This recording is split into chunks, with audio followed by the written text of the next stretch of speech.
You're listening to Spectrum on Voice FM. I hope you are all well. So, where have we been? Apologies, listeners. We have not been around. We weren't here last week, were we? Maybe we'll say something. No, you weren't around last week or the week before. Bro, so what were we doing? Well, 2 weeks ago now, we hosted as part of Trans Pride Southampton, we hosted a protest against the Supreme Court ruling that says that trans women, even if you don't get a gender recognition certificate, which is supposed to legally recognise your gender, does not in fact make a trans woman a woman. No. So that's where we were 2 weeks ago. We had some really good numbers there. A lot of trans people showed up, and allies showed up to that protest there. We estimate that there was over 1,000, maybe 2,000 of us. The police said 300, it wasn't 300. Yeah, so that's the thing. I'm seeing estimates of 300 to 600. You say 1,000 to 2,000. Personally, I just see a crowd of people and think, I need to get in there and make sure everyone's safe. That's all I was thinking about. I think the reason why I think it was so large was because, as you know, I was in the sealed knot, so I've seen what a few hundred people in a field looks like, and I've seen what tens of thousands look like. Yeah. And when we were stood, I did it twice. When we were stood at the road that goes down to Vincent's Walk, and then again when we were at New Road, just looking down, we were still filing up from the high street. There were loads of us there, so many. Yeah, there were. Yeah, that was a really proud day for Southampton. We got a few people, but to be honest, compared to other events we've done in Southampton, not a lot of people tried being funny about it. I think people were seeing the numbers that we managed to get. It's like, oh, okay, I'll give them their day here. I'll give them their day here. And then last week we were in Winchester doing the same thing. And I thought they had a good turnout as well, considering it was Winchester. I reckon about 50 people or so.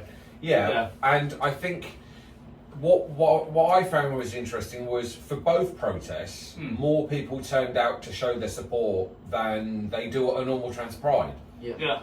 Because the reason why I think the crowds were the protests were so big was because we've had 300 at a Trans Pride event, and it looked massive compared to that.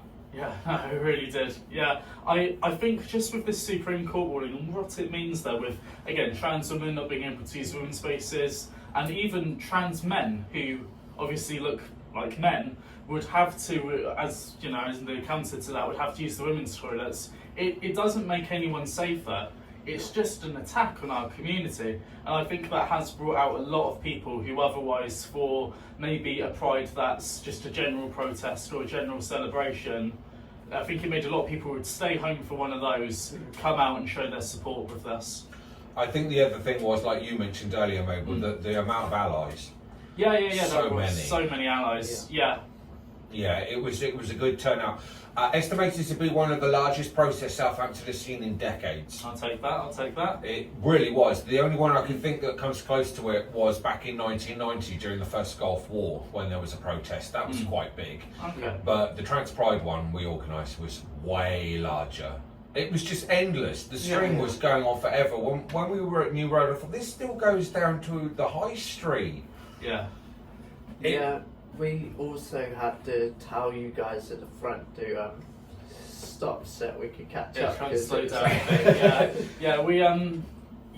We needed a lot more volunteers than I think we got, but we didn't expect those numbers, which is part of the issue there. I remember me and you had to just start sprinting to try and catch up to help people cross other roads safely. And I thought like I was going to be sick at one point, shouting and running. You nearly lost your voice, didn't you? I did.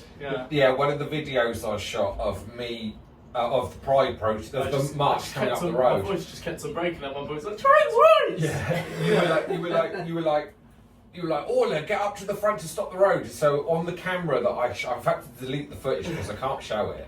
I'm filming it sounds hilarious. I'm filming the crowd, and then all of a sudden the camera's just on the floor as I'm running up the road to get to the junction. We weren't alone that weekend. There was a number of protests. There was a number the week before, so London was called with 3 days to spare to come out onto the streets. They gathered like 25,000. 25,000, yeah. That was the largest one. Nottingham, they saw a few thousand. There was quite a lot turned out for Nottingham. Yeah. Manchester was big. Edinburgh's thousands. Yeah, I saw that too. Yeah. Let's not forget the animal friends. Yes, and we were not alone that weekend doing it. I believe Plymouth was holding a Yeah. one. Plymouth was too, and Coventry. I'm pretty sure. Yeah. So there was a lot of us. The whole community has taken to the streets in the last 2 to 3 weeks, Yeah. and it needs to be done. just It needs to galvanised keep in on happening. protest. Yeah, Yeah. just galvanised in protest. All right, John.